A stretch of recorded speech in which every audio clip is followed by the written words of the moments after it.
The first time this project was shown, it was shown in the Multimedia Art Museum Moscow.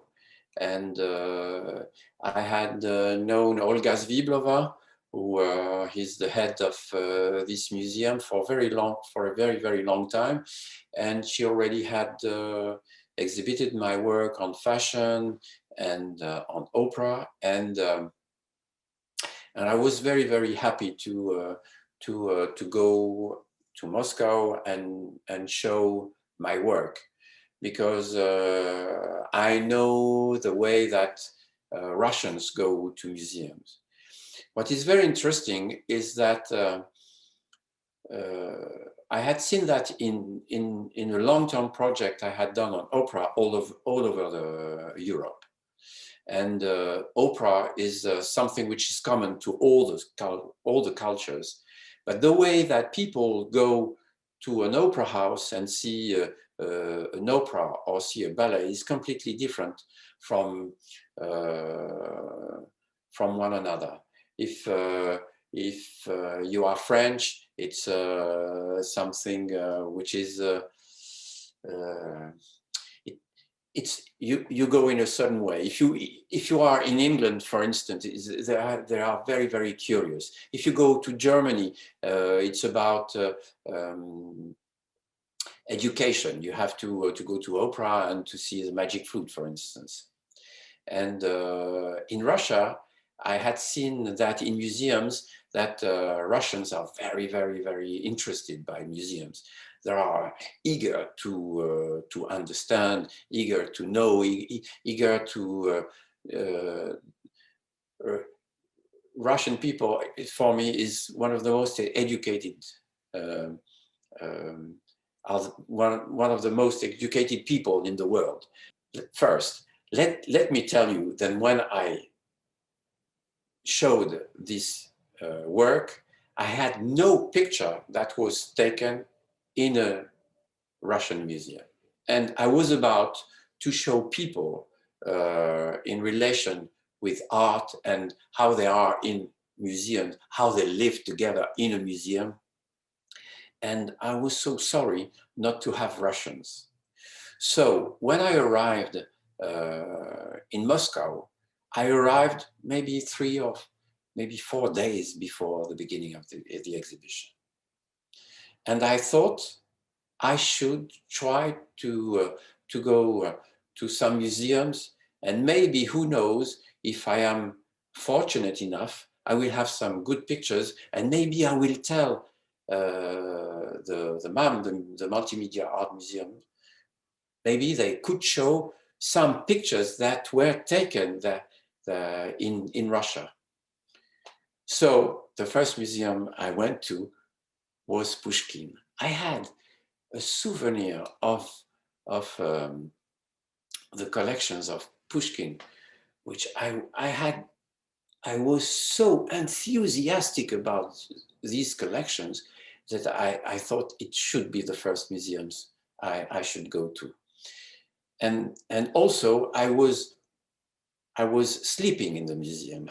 The museum welcomed me, and they have a studio. I could live there for several days when my exhibition was there, and I could go by foot to the Pushkin Museum. This is what I did, and I took some pictures that I was very, very. I was very fortunate, and I was very lucky that I took those pictures. And one of those pictures is the one that you are seeing right now. What do we see on this picture? We see something which is very, very special to the Pushkin Museum. We see sculptures. I don't know if those sculptures are the original ones, but I was very enthusiastic about the fact that in the Pushkin Museum there are so many works by Michelangelo, and one of the first thing you see in the Pushkin Museum in the old building is the the sculpture of David by Michelangelo. And I was so surprised that there was a copy which was absolutely perfect. I mean, the right size. And then I went up, and in the upper floor, there is La Pietà by Michelangelo. And I was so surprised because in France, I mean, we don't have like that reproductions of great sculptures and it's a pity because it's completely different to see a sculpture in real than to see it in a magazine or on internet. You have the shock that you have when you see a sculpture, especially by Michelangelo, is so important today. It's crazy. And I thought this is very, very typical of Russian museums.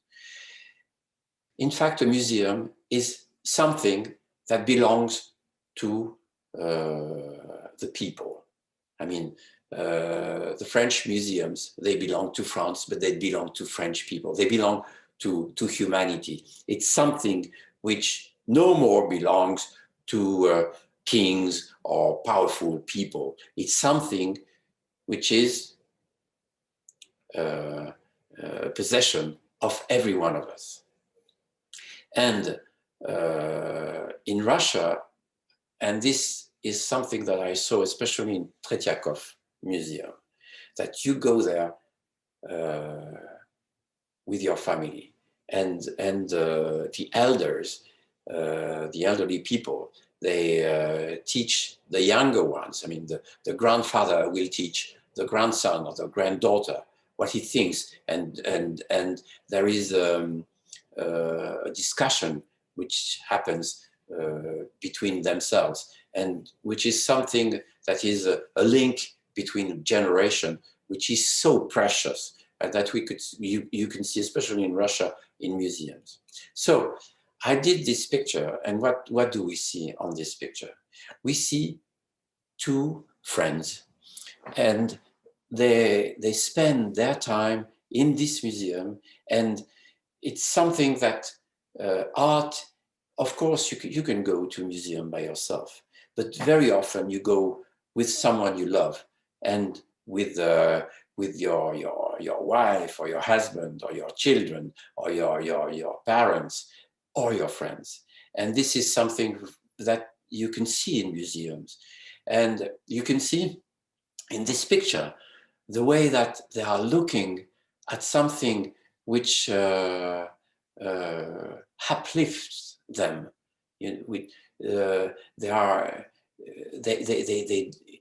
They are discovering, they are questioning, they are dreaming, they are.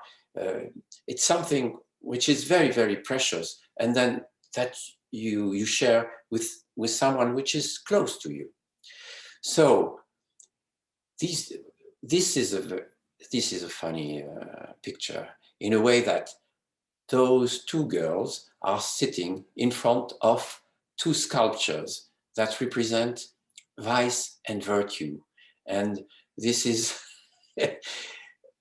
this is something that anyone in one's life has to face. Will I go towards vice, or will I go towards virtue? And this is a question that is as eternal as humanity, I mean, as eternal as life on earth.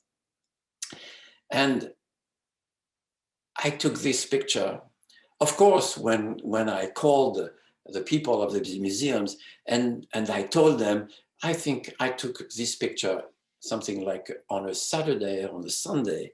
And I immediately, because I knew I had a good picture, I immediately called the museum, and I said, you know, I have new pictures. Is it possible to add some pictures? Because for me, it would be important that some Russian pictures would be added to the collection. And you know, the person said, of course not, it's impossible. I mean, we don't have enough time to enlarge the picture, to frame it, and to figure where it could fit in the exhibition, in the way that we are going to show the exhibition. And I said, well, okay, but I'm going to send them to you, and maybe that will give you the curiosity or the comment dire, la gourmandise, that you will have, maybe you will think differently. So I sent the pictures, and they replied to me that they will do their best to do it because the pictures were good. And this picture so was added to the collection of pictures that I had taken elsewhere. And I thought it would be so funny that those two girls would see this picture. But I mean, it was something that I thought like that without really thinking of it. And there was the opening of the exhibition. And then in the coming days, and well, something happened on Instagram. And what is funny with Instagram, that sometimes you are so surprised by what happens. And I'm going to show you what I saw one day on Instagram. So I'm going to share my screen. Here it is. And well, what happened? Those two girls came to my exhibition and had to have them not a selfie, but had them photographed in front of the photograph of them. And it's, for me, it was beautiful, because that meant that those two girls were, in fact, they were really friends, and that they were accustomed to go to museums and together and to share the experience of going to a museum.